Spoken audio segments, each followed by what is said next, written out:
She laughed. Do you seriously think you can alter my decision about the divorce? At counseling, I managed a luxury car dealership in Beverly Hills where Lamborghinis cost more than most houses. Our marble showroom showcased automotive masterpieces worth millions, serving celebrities and tech moguls who treated six-figure purchases like grocery shopping. But this Tuesday afternoon, a woman walked in who made them all look humble. Mrs. Richardson strutted through our glass doors wearing what looked like a small country's GDP in jewelry. Diamond earrings the size of grapes caught the lights, while her tennis bracelet could fund a college education. She dragged her uncomfortable teenage son behind her, the poor kid clearly embarrassed by his mother's theatrical entrance. Her designer heels clicked authoritatively against the marble as she surveyed our collection like someone inspecting her personal garage. She didn't browse brochures, didn't ask about horsepower or specs, didn't glance at price tags that made grown men weep. Instead, she marched directly to our crown jewel, a pristine white Lamborghini Aventador, pointed one manicured finger at it, and announced with royal confidence, "That one, we'll take it." I walked over with standard paperwork, assuming even wealthy clients needed basic procedures. The car was our $400,000 flagship model. "Congratulations on your choice, Mrs. Richardson. This is exceptional. Now, let's discuss financing options." She cut me off with a laugh that could shatter crystal. "Financing? Do you know who I am? My husband owns half the tech companies in Silicon Valley. We don't do financing, sweetie. We don't do paperwork either." I maintained professional composure. "I understand completely, ma'am. However,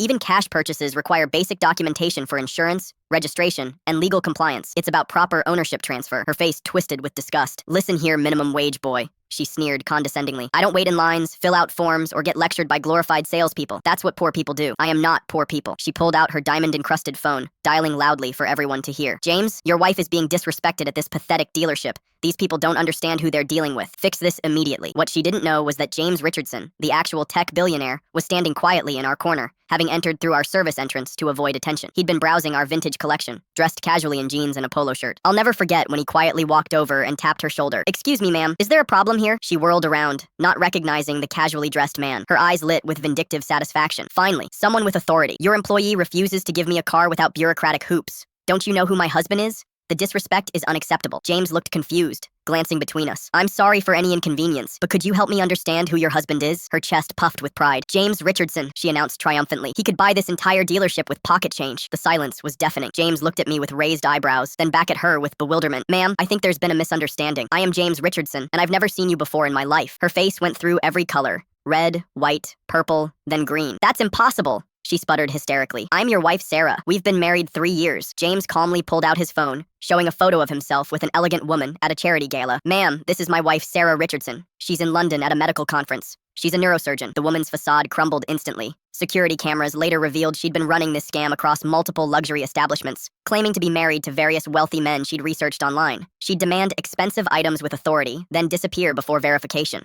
This time, she'd picked the wrong husband to impersonate.